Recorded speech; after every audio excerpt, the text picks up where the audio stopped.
Sammy was a very impatient little wizard. He had been studying under the great wizard Orzo for a year, and still could only do the simple tricks.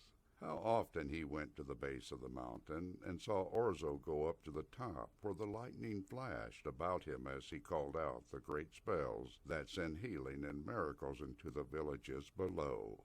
Sammy knew there was one great spell that was so powerful it would even defeat the great dragon Belia. But the most powerful spell he knew was just the word Lippet Bippet, which he could use to make fire come from the end of a stick.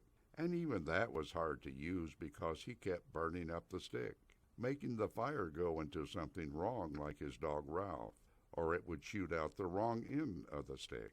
Plus, most of the time when Sammy used the spell Lippet Bippet, his pants fell down. If you want to do great magic and such, the great wizard laughed, seeing his performance, you will need to learn to keep your pants up each time. Sometimes Orzo took him on adventures as long as he promised to just mind the food and not try to battle the great dragon before he was ready. And Sammy did as he was told, because while he was impatient, he was obedient to his master. In the last great battle, Sammy was able to get close and see the horrible dragon spewing hate and fire and lies and death at the villages and at Orzo. Sammy crept closer and closer to learn as much as he could about how the great wizard defeated the evil one. Suddenly, Orzo threw his hands into the air with his staff between them and looked up into the sky above the dragon, the battle, the village, and all else, and said the most powerful magic word of the universe. The powerful spell created an eruption of power from Orzo's staff that sent the evil dragon flying into terror from the battle. Sammy listened closely and learned the word, but he dared not say it. He hid it in his heart until it was his time. Peace came to the land for a year, and Sammy grew better at his duties. "Look, master," he ran into the chambers with Ralph, his dog, right behind him. "I have gotten better at the spell," he said. He held out his tiny stick, which was his staff.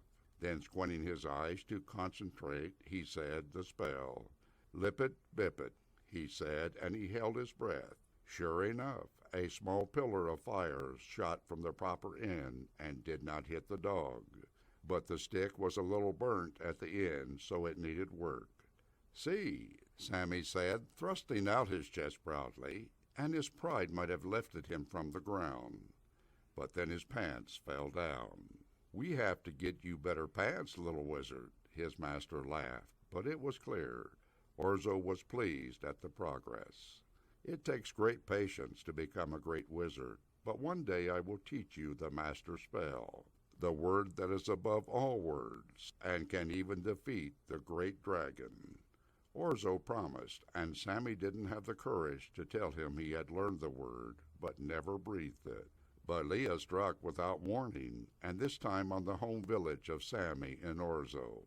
Before they had a chance to counterattack, the great evil was upon the town, spreading devastation and death. Sammy and Orzo bolted from their beds, hearing his terrible roars and seeing his fiery breath exploding out in the village everywhere.